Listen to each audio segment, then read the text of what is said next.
It is my pleasure to introduce today's day chair, Amy Bautista. I understand her father is here today. Give a wave, welcome. You must be proud. She is Chief Investment Officer of Cosmos Management, which is a family-owned company. They are a money managing business focused on Fortune 50 pensions. In her spare time, she is an active board member and treasurer for the Seattle Rep Theater. She currently is co-chair for our Rotary Arts Committee. What you might not know about Amy is her passion for competitive horse show jumping, which she's been doing since she was 8 years old. Apparently, she's needing to draw on all of her skills to convince her husband that buying a horse is indeed a sound investment.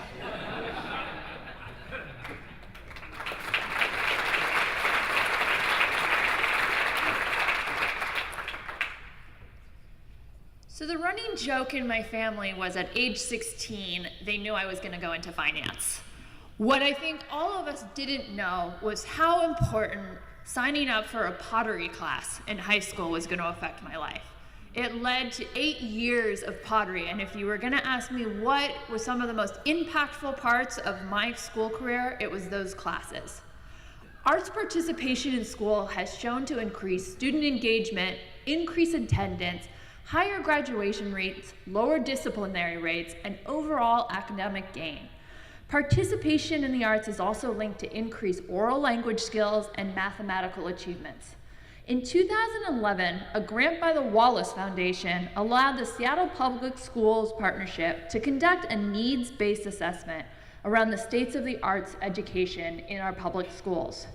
The study found that the majority of elementary schools reported less than one full-time certified arts teacher, and over 40% of the schools reported that their K-3 students received no instructions from a certified art teacher. The study also discovered inconsistent access to arts education, especially for students who qualified for free and reduced lunch, students eligible for transitional bilingual program, and students identified as Black, Hispanic, American Indian, Alaskan Native. To address these concerns, the Seattle Public Schools, in partnership with the Seattle Office of Arts and Culture, the Seattle Foundation, and high leverage arts community organizations, implemented the Creative Advantage, which is a Seattle K-12 arts plan aimed at providing equity in arts access throughout the district by 2020. In the first year, over 1,600 elementary students attended music classes that would not have been available without the Creative Advantage. Today, we are lucky to have a panel of key players to give us further insight into this important initiative that is occurring in our public school. The panel is hosted by Fidelma McGinn, Vice President of Philanthropic Services at Seattle Foundation. She will be interviewing Lara Davis, Arts Education Manager and Lead for Creative Advantage on behalf of the Office of Arts and Culture, and Gail Sehlhorst, the Visual and Performing Manager for Seattle Public Schools. Thank you.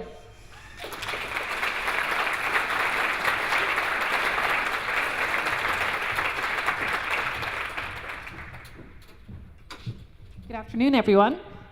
I see so many familiar faces here. It's really wonderful to be amid the Rotarians of Seattle Rotary 4, and many of whom have been very active in their own way in supporting arts organizations and arts education, either through your leadership as board members or as committed supporters and invested partners of our arts ecology here in the Northwest. So thank you so much for all that you do to ensure that we have a city and a region that's vibrant with arts and cultural opportunities.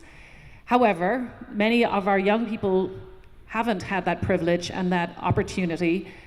Certainly through the public school system for the last 3 decades, there's been a systematic reduction in funding and resource availability to provide that opportunity to all of our students. So as Amy gave you the overview, the idea of creating a multi-partner, systemic, long-term approach to infusing arts education back into the public schools, putting STEAM in STEM, was a real concerted effort. And for the next 20 minutes or so, we're going to share with you, kind of open up the hood and really understand a wee bit more of how this evolved, the complexity of it, the plans for the future to sustain it, and give you some ideas and takeaways that you can leave here today to think about how creative advantage can really be powered throughout our school system and really be considered a national model that can be replicated in other regions. So for those of you visiting from Tacoma, Everett, LA, even BC, maybe you'll be inspired to take some of this knowledge and learning back to your communities as well.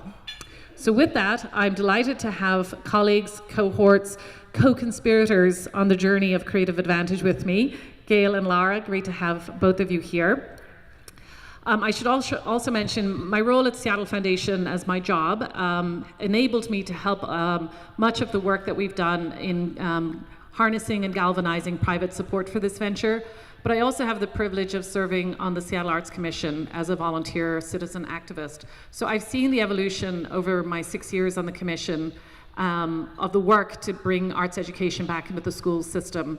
And we stand on the shoulders of many great leaders who have tried to find a solution for this effort. It's been a journey, and again, we'll just hear a little bit more about how it evolved. I'm going to turn to Lara first. This is movement building at its core. Creative Advantage is not just a project, it really is mobilizing key partnerships, strategic alliances, all sorts of collaborative efforts. With that comes a lot of complexity. We've also had a fair amount of churn in our leadership here in the city, mayoral changes, superintendent changes. We've also had the demise of a key partner, the Poncho organization.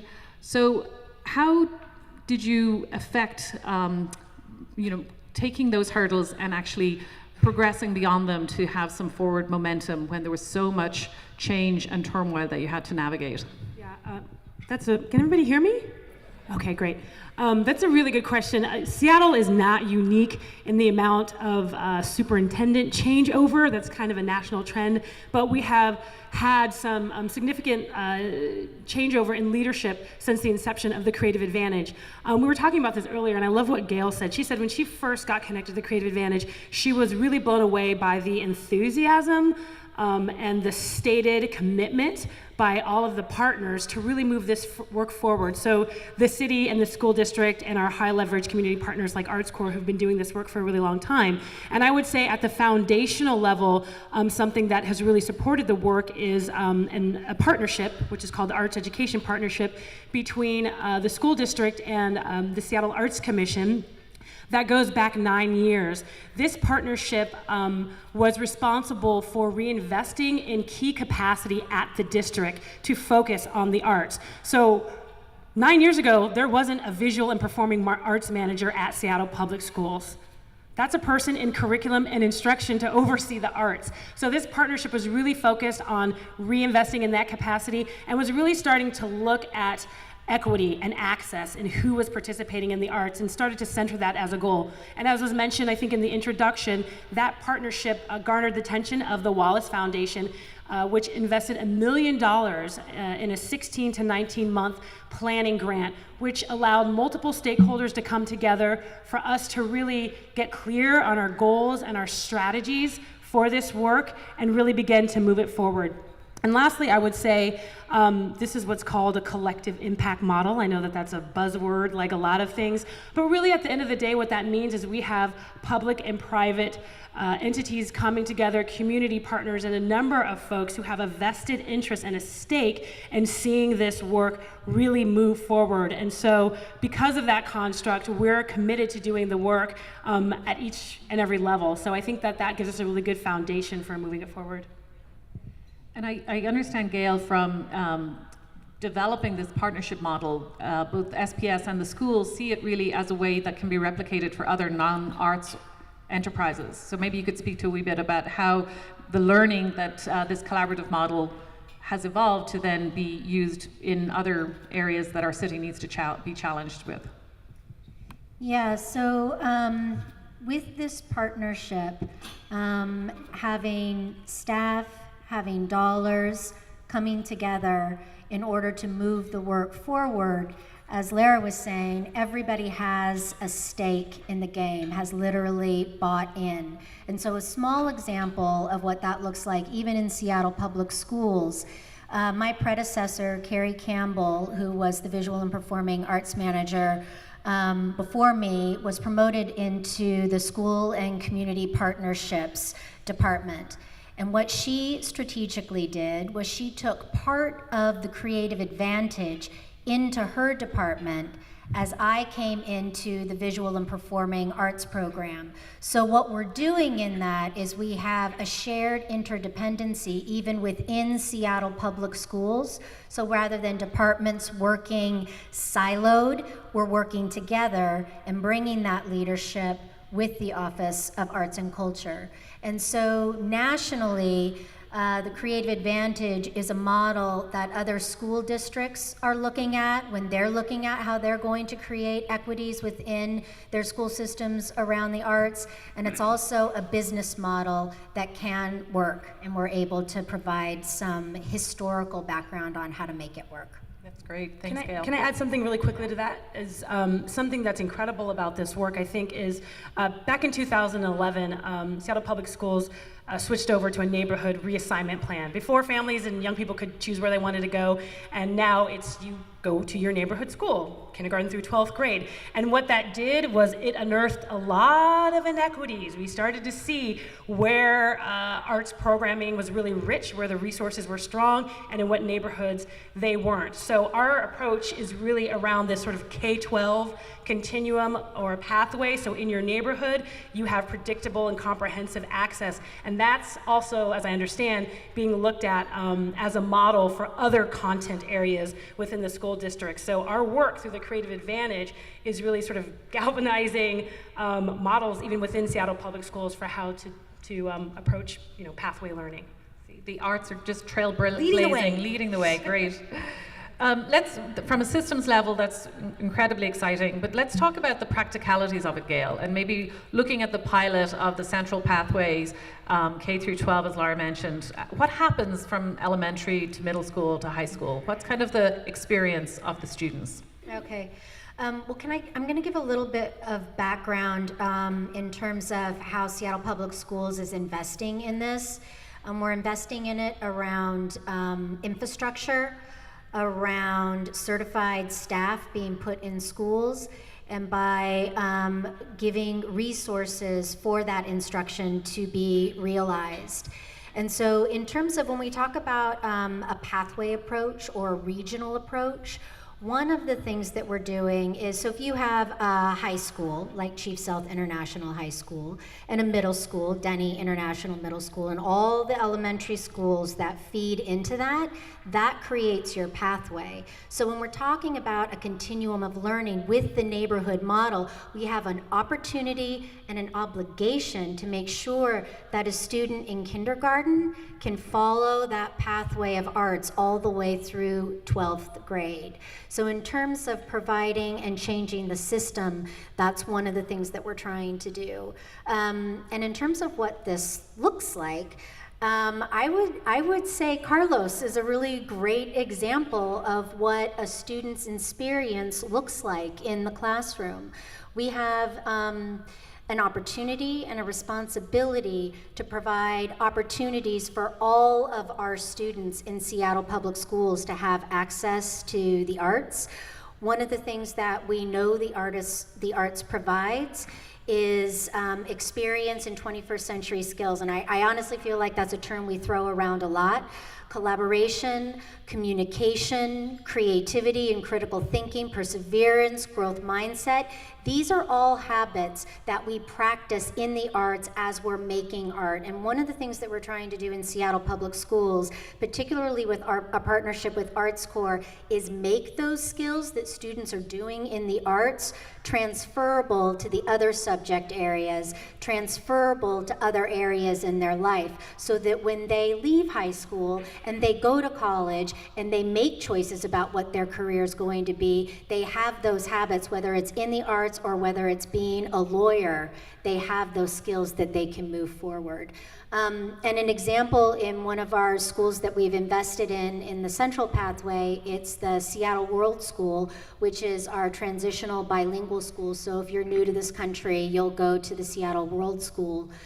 We have been able to put a certified music teacher, choral teacher in Seattle World School. And what this has provided is opportunities for students to sing. And so when we all stood up in here just now and sang the song at the beginning, really and truly, the first thing that came into my head is, if a student doesn't have a music education in elementary school, they're not going to know that song. There is absolutely no guarantee they are going to bring that and move that with them forward. And in Seattle World School, it's full of cultures that are rich in music and sound, and this class is providing an opportunity for students to use their voice, to be heard, and be loud. And when you're learning a new language, that's not always something you're going to be able to take the risk in order to do. So that class is giving students more confidence in order to move that forward in other areas in their class. And I just want that connective tissue between the value of arts and the transferability of it in school and afterwards is essential. Excellent. Thanks, Gail. Lara, so from the Office of Arts and Culture, or Arts, as its short name is, you've done a lot of work to develop alliances with principals through your partnership with ArtsEd, and also building a really qualified roster of teaching artists. Can you speak a wee bit more about how that then gets deployed into the schools to support Gail's content? Yeah, and I'll be really brief. These are sort of the specific things that our end of the partnership brings to the Creative Advantage, and nothing happens separately. I just really want to acknowledge, I love sitting next to you and talking, and like, I get excited when you talk.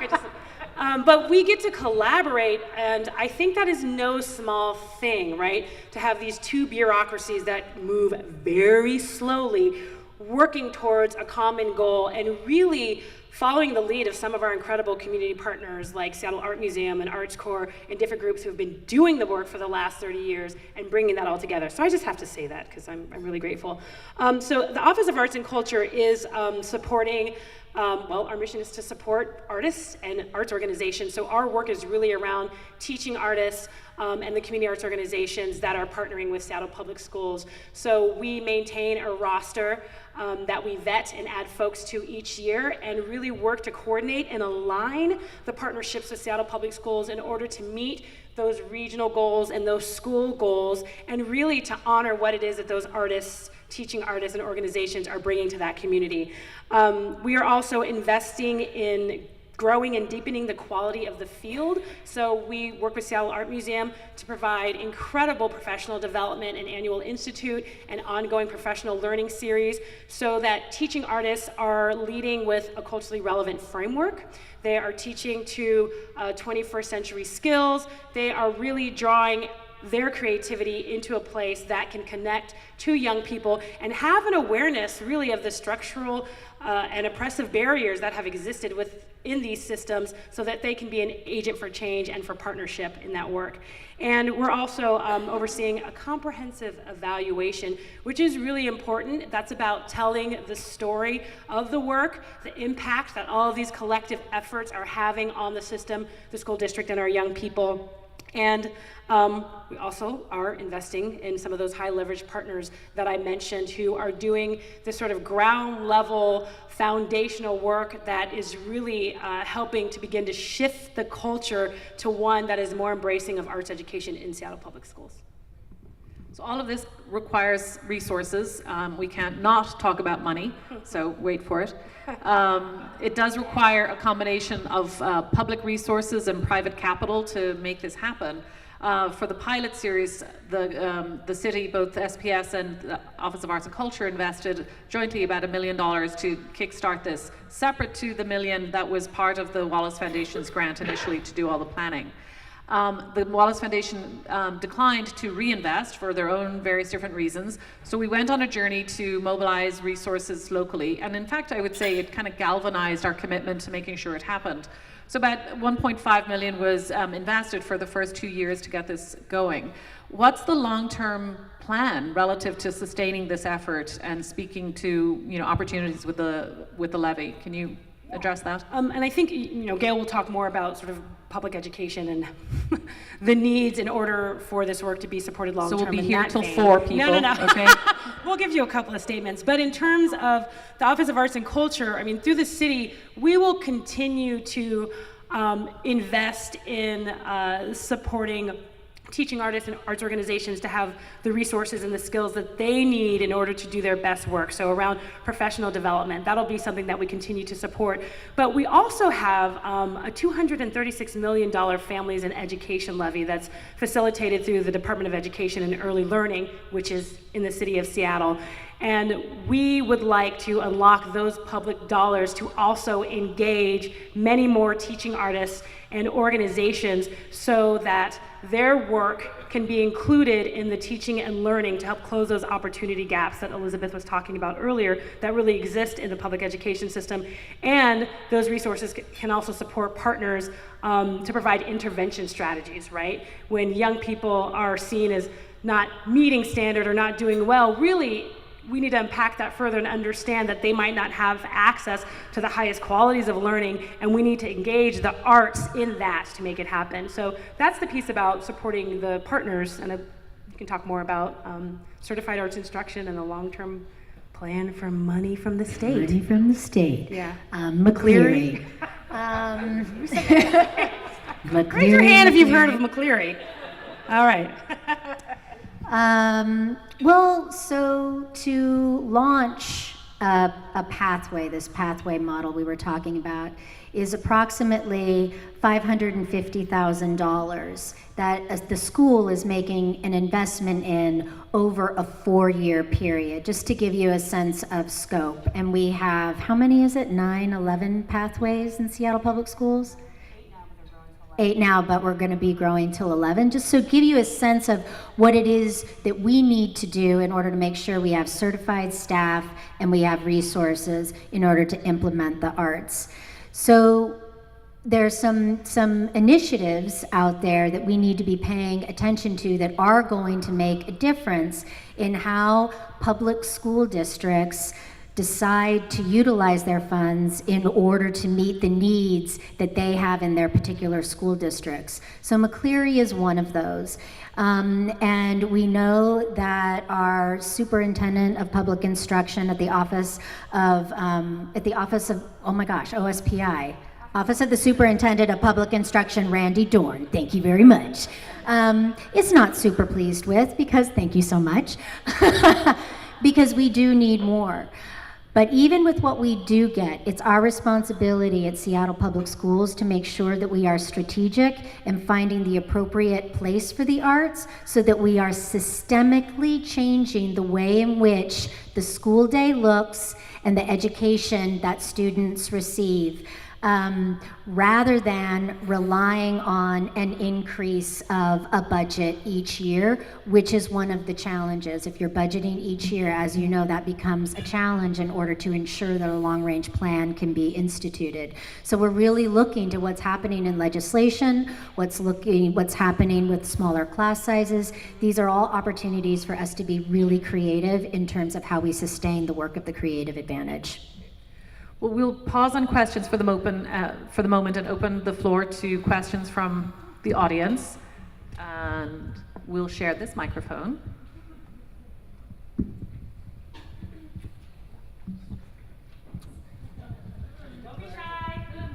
I'm going to ask a leading question. Can you talk about finishing the first year of the Creative Advantage? What are some of the outcomes that we've seen from the program, the successes? Okay, great.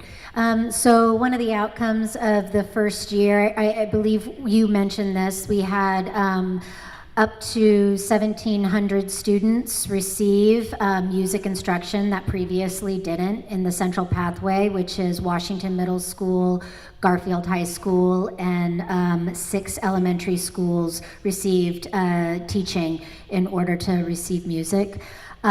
We learned that there is a shift happening, that arts is essential, and arts is a part of basic education. State and federal law mandate that each student should have an arts education. That doesn't always get realized, but we learned through our study and through our focus groups that that's rising to the surface as a need. We also have been making closer relationships with our principal leadership. That's proven to be a positive outcome, providing a way in which for them to come together and be strategic about what happens for them in terms of their students and the learning in a K through 12 pathway. And I think I'm missing a couple of them. In the Central Arts Pathway, which 13 schools in the Central region, let's see, more students are now meeting standards in the arts, which is interesting. And also we have closed the access gap, I guess, which you were initially talking about, so that students in that region now have the same amount of arts as the district average. They were way below. So just that original investment has done that work. And people are beginning to talk about the arts and arts access in terms of equity and a race and social justice framework, which I think is really important as well. We have an incredible first-year evaluation report. It's really long. You can read the executive summary, which is awesome and has great information on the Creative Advantage website, and that has findings. www.creativeadvantageseattle.org, but we can make sure that you get that. We have Laura.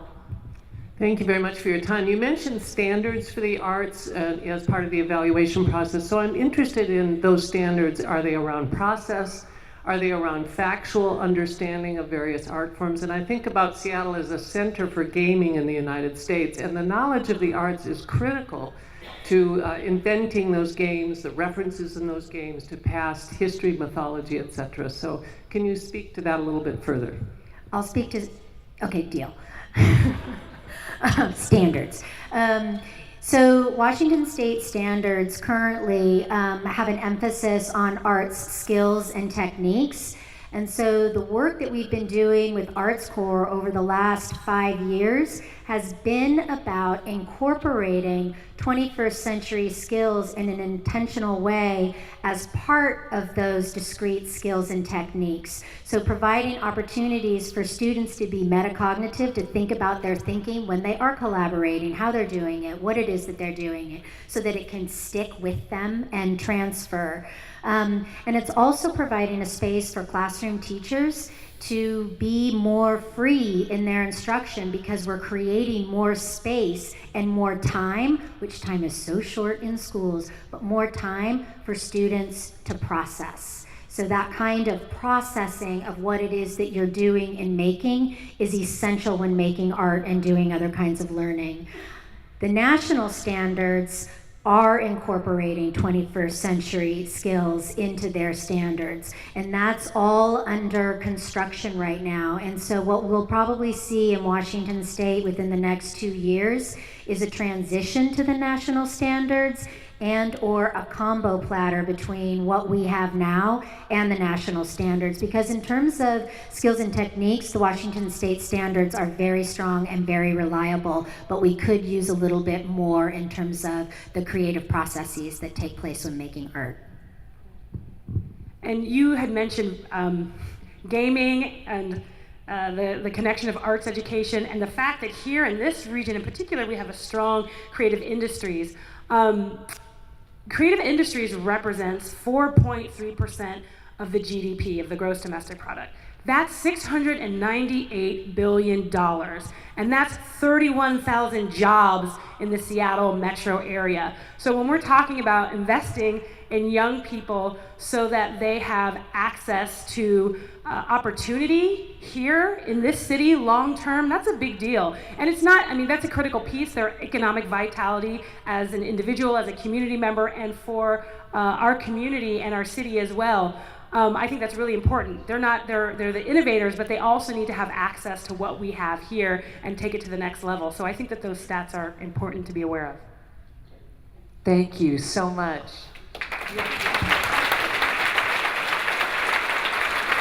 5 seconds. 5 seconds. We would just had a room full of community activists, business leaders, and community leaders, and we have a couple of words for you to take with you. 3 takeaways. Arts is a part of basic education within our state and federally. The Creative Advantage vision is for all students in all schools to have a comprehensive, sequential, quality arts education, K through 12, no matter where they live during the school day. And number 3 is, it takes all of us. That's what the collective impact model is. And so be a voice out there knowing what the Creative Advantage is if and when people ask. And the school board. Thank you. School board election, superintendent election next year. Remember, arts education. Thank you. What great energy. Thank you to Amy Bautista for chairing today's program, to Elizabeth, Carlos, Fidelma, Lara, and Gail for being with us today, and for all of your energy and amazing contributions you're making in our community and with our students.